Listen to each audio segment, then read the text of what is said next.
as they were singing, I was sitting there imagining that they were here singing for us. And so until we get to the point where we have our live music with us, then each week as we play someone's music, I encourage us to visualize seeing that individual here and really having the sense of, their being with us. Okay, so today, partnering in changing times. A couple of weeks ago, in one of the messages, I said that the only thing that is changeless is change. If we take in the fact that change is always happening, then partnering in changing times is something that we always have the opportunity to do, because things are always changing. So when we think about the fact that things are always changing and what's ours to do in it, I ask us to think about what are we caught up in when these things are changing, when life circumstances are happening. I was reading an article this week, and it was talking about all the change that was going on, all the things that were happening that we probably just take for granted that they're occurring because they keep occurring.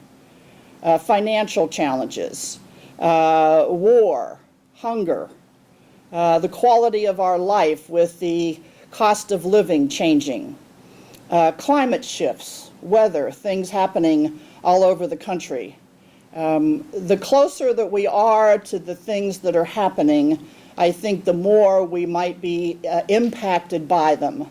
But when we're further away from them, when you have food on your table every day of the week, when you have a house that supports you and protects you, and when you have everything for the basic needs of survival, we don't think about as much. Even though it continues to be published in the media and we continue to hear about it, it's just as though someone on the television was just going blah, blah, blah, blah, blah, blah, blah. Because we're going about our day-to-day business and the activities of what we're doing and not really paying full attention to the impact of these things in the world and what we might do to be a part of the healing process. So I don't know whether it was because I had my grandchildren this week for 5 days, but when I went home on Thursday and I woke up in the morning, it seemed like I really felt very blah. I heard the news and I was impacted by it in a negative way. It took me out of the sense of feeling secure, and it took me into that sense of almost a depression, if you will. And then I sat there, and my spiritual practices are very strong. And I sat there thinking about circumstances and things that were going on in life. And I have a philosophical way of when I get caught up in those kinds of circumstances of beginning to analyze and think about what I could possibly do to make a difference.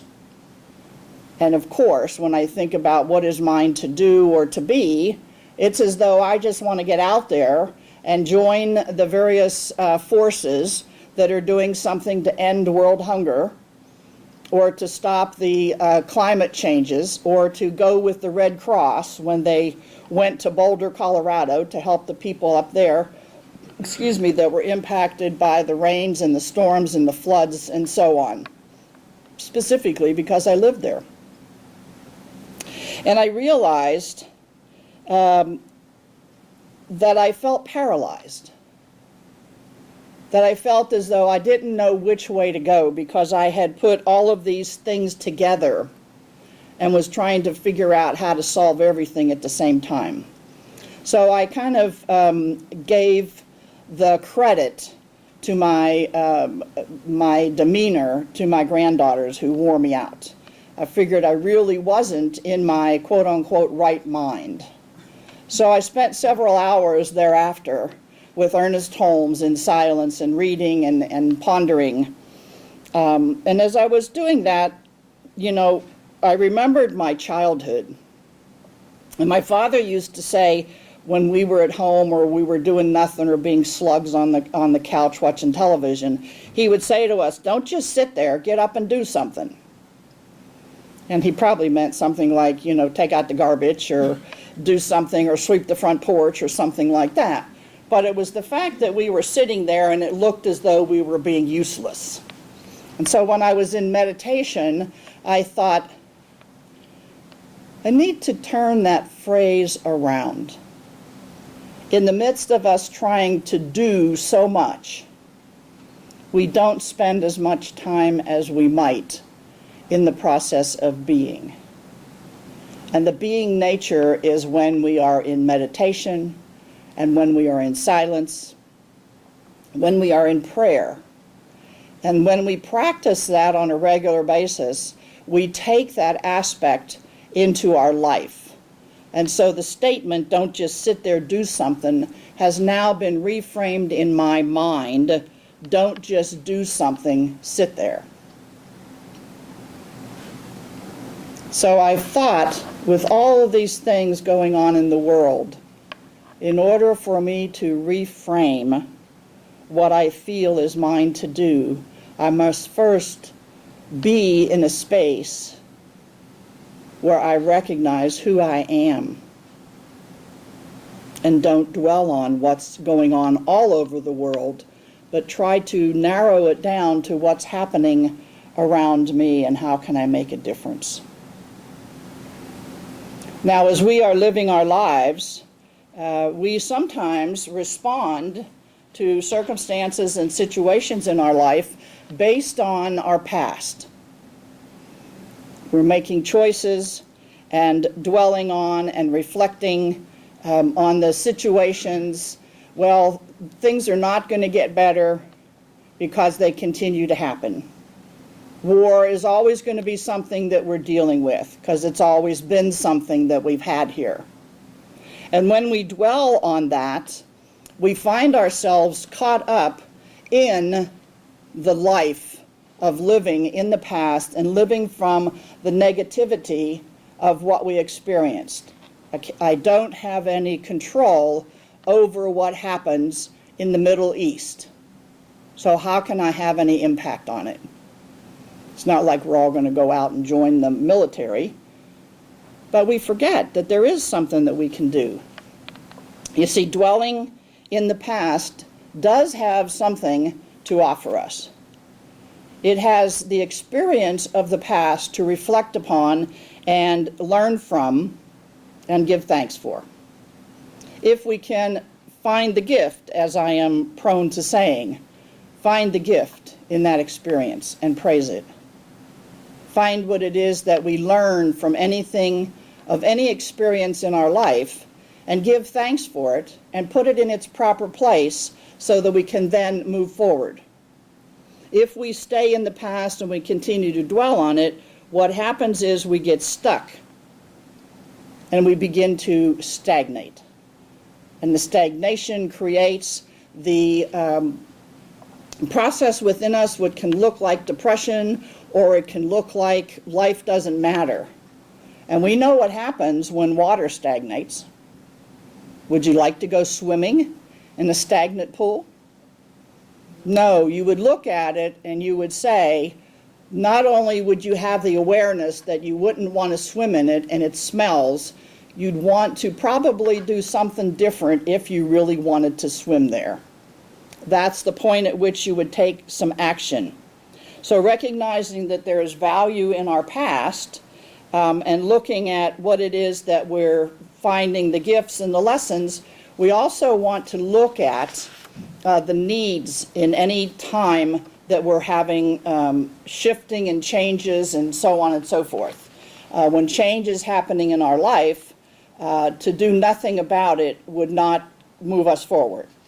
So taking the time to be and to allow ourselves to understand what's ours to do and look at what it is that we need. So what I would like to do is I'd like to take some opportunity to look at 3 options for meeting needs in changing times. We recognize that we're talking about taking action. And as we take action, we have to first realize that there is a source within all of life that's a part of who we are. That source being God. And God is always giving. Now, this is not an entity that we talk about. This is an energy. This is a dynamic force that lives and breathes through all of us. And if God is in the giving mode, we get to look at, are we in the mode of being willing to receive? And being willing to receive will take us away from the actions of the worrying and the doubts and the fears and the living in anticipation, which takes too much energy. And it takes very little energy to have faith and trust in our partnership with God. So as I talk about partnering in changing times and the needs that we have, the first thing that we must remember is that we want to partner with God to begin with. And if we're partnering God, that means we step up our spiritual practices. So looking at the 3 ways or the 3 options of meeting needs, the first thing I wrote down here is meeting needs in changing times. Well, let's give up all the needs. And what's the impact of letting needs go unmet? Well, giving up your needs, giving up what you anticipate to receive, would put you in a space of acting like you don't matter, or you're not good enough, you don't deserve it, you're not in a space to receive from a space of worthiness, or you don't believe that it's possible. That when there are these changing times and your financial situation changes, because of the financial change universally, you find yourself saying, well, it's happening all over. So I have to just suck it up and accept that that's the way that it's happening. So giving up your needs is like sticking your head in the sand and ignoring your feelings and what really matters. It's almost like it's impossible to have my needs or my desires beyond the basic needs of food and water and shelter and security, basically. But anything beyond that, any desire that you would have, anything that would show that you're successful and that you're expanding from where you are, we believe that that's not possible, so we give up all those needs. The second thing in partnering in changing times, whether it's one person to another or whether it's a group of people on one side or another, we let go of one part of the needs. Okay, so let's say you're in a relationship and husband and wife, and the wife has this particular desire or need and the husband has this. And so you think that in the lack or the limitation and the worry and doubt about both people's needs being met, you give up the needs of one person. So one person is sacrificing, one person is being a martyr. Oh, I'll give it up because it's better to give than to receive. Okay? But over time, that person or that group, let's say there are two sides, two groups of people, and there's one side that wants this to happen, another side wants this to happen. Well, this side, for this to happen, would be less costly. So this side over here that wants something that would be more elaborate, they give it up for the good of the group. But in the meantime, they're not really in that space of having given it up. The same thing for the relationship, the husband and wife. After a while, it can turn into an anger or bitterness or not being, feeling fulfilled. Okay, so the final thing is to look at discussing needs and reevaluate for all involved. This is what I call the win-win. And this can go on for a long time. And it's perfectly all right.